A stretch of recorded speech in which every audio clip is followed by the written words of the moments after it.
ऐसी सिचुएशन में आप कौन सी थीम्स या कौन से 5 ऐसे सेक्टर हैं जिनको ये मानते हैं कि इस परिस्थिति में मीडियम टर्म में 3 से 5 साल के लिए जहां लोगों को फोकस करना चाहिए और उनको निवेश करना चाहिए? तो देखिए, इंडिया में जैसे हम आप जिक्र कर रहे हो जो वैल्यूएशंस तो हर जगह चढ़े हुए हैं, बट अगर हम 3 थीम आइडेंटिफाई करें जहाँ पे मुझे लग रहा है कि इकोनॉमी के हालत के बावजूद 3 थीम जहाँ पे दम मिलेगा।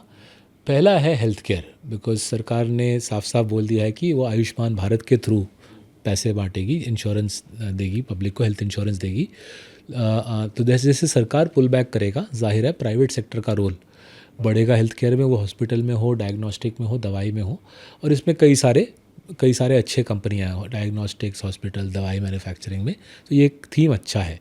इनफैक्ट ये थीम एक ग्लोबल थीम से भी मिल जाता है, बिकॉज यूएसए की इच्छा एंड बाकी सारे वेस्टर्न देशों की इच्छा है कि चाइना के ऊपर डिपेंडेंस एपीआई मतलब एक्टिव फार्मास्यूटिकल इंग्रेडिएंट, यूएस चाहता है कि वो डिपेंडेंस घटाई जाए। चाइना दुनिया का करीबन 90% एपीआई बनाता है। चाइना के अलावा एपीआई बनाने के लायक केवल इंडिया ही है। तो एपीआई मैन्युफैक्चरर्स में अगर आप निवेश करें तो डोमेस्टिक थीम का भी फ़ायदा उठा सकते हो और एक ग्लोबल थीम का भी फ़ायदा हो गया। तो हेल्थ केयर मुझे काफ़ी बड़ा थीम लग रहा है, राइट। दूसरा थीम मुझे लग रहा है लाइट इंडस्ट्रियल मैन्युफैक्चरिंग, क्योंकि ये फ्री ट्रेड एग्रीमेंट हमने यूके के साथ किया है जो अगले साल आई थिंक जनवरी में लाइव होगा। यूएस के साथ हम साइन करने वाले हैं। फ्री ट्रेड एग्रीमेंट में भी वेस्ट की इच्छा होगी कि electronics, medical devices, auto components, यहाँ पे चाइना के ऊपर डिपेंडेंस घटाई जाए। एंड मुझे लग क्या रहा है कि इस तरीके से ये फ्री ट्रेड एग्रीमेंट्स बनाए जाएंगे कि इंडिया को थोड़ा सा फ़ायदा मिलेगा चाइना के प्रति। यहाँ पे हमारे अच्छे कंपनीज़ हैं इंडिया में बने हुए लाइट इंडस्ट्रियल मैन्युफैक्चरिंग में। उतना आपको ज़मीन कैपिटल की आवश्यकता नहीं होती। और अगर हमको टैरिफ्स में सुविधा मिल गई चाइना के प्रति, तो I think Indian light industrial manufacturing exports, auto ancillary, mobile phone का मैन्युफैक्चर, मेडिकल डिवाइसेस का मैन्युफैक्चर, इसमें इंडिया को काफ़ी बड़ा प्ले मिल सकता है। ये दूसरा थीम है। तीसरा जो थीम जो हर साल तगड़ा हुए जा रहा है, वुमेन वाला थीम। लेडीज़ की जो लीड है, गर्ल्स की जो लीड है बॉयज़ के ऊपर पढ़ाई लिखाई में, वो हर साल बढ़ती जा रही है।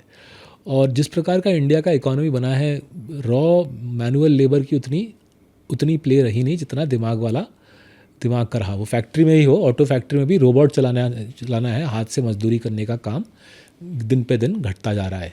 सो लड़कियों की पढ़ाई लिखाई लड़कों की ज़्यादा है। स्कूल हो, कॉलेज हो, यूनिवर्सिटी हो, किसी भी लेवल पे इकोनॉमी का जो रुझान है वो दिमाग की तरफ है, मसल से अवे है। और मुझे जो आरबीआई का डेटा में दिख रहा है कि वुमेन के बैंक अकाउंट, लड़कियों की बैंक अकाउंट्स की गिनती लड़कियों से ज़्यादा बढ़ती जा रही है, और बैंक अकाउंट्स में जो बैलेंस है लड़कियों का वो भी लड़कों से ज़्यादा होता जा रहा है। मेरे ख्याल से ये इस वजह से हो रहा है कि कमाई लड़कियों की, वुमेन की कमाई मेन से ज़्यादा बन रही है। ये ट्रेंड मेरे ख्याल से बरकरार रहेगा। तो जो आइटम पे लेडीज़ खर्चा करते हैं, वो कपड़े हो, मेकअप हो, घर का सामान हो, वहाँ पे मेरे ख्याल से प्ले ज़्यादा मिलेगा, फ़ायदा ज़्यादा मिलेगा, एज अपोज टू वो वाले आइटम जहाँ पे मैन ज़्यादा खर्चा करते हैं, राइट। एंड चौथा थीम मैं बोलूँगा साउथ इंडिया को देखा जाए, जैसे मैं जिक्र कर रहा था थोड़ी देर पहले, देश का bulk of India's growth is coming from the south. और ये स्टोरी चलती रहेगी, बिकॉज जो इन्वेस्टमेंट है इंडिया के बाहर से साउथ में आएगा। ग्लोबल कैपेबिलिटी सेंटर, मतलब आउटसोर्सिंग का जो पूरा पहलू है, विदेशी वेस्ट के बैंक्स, वेस्ट के आईटी कंपनीज़, वेस्ट के बड़े बड़े कंपनीज़ का सारा जो बैक ऑफिस है वो साउथ में ही आता रहेगा। तो साउथ में जो कंपनीज़ ज़्यादा प्रेजेंट है, जिनकी मार्केट शेयर साउथ में ज़्यादा है, उनमें प्ले मेरे ख्याल से ज़्यादा मिलेगा।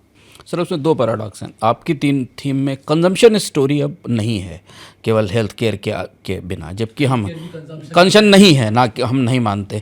और दूसरा ये कि वीमेन थीम में हमारे पास जो सरकार के डेटा आते हैं उसमें लेबर पार्टिसिपेशन रेट घट रहा है वीमेंस का लगातार। अभी जो लेटेस्ट डेटा आया, और अब तो मंथली डेटा आने लगा है। तो ये दोनों कैसे एड ऑन होते तो मुझे हैं? लगता है हमारे देश का जो लेबर फोर्स पार्टिसिपेंट डेटा है ना, थोड़ा सा मुझे थोड़ा सा स्केप्टिसिज्म होता है, क्योंकि मुझे जो लग रहा है वुमेन का जो बड़ा सर्ज है सेल्फ एम्प्लॉयमेंट में है।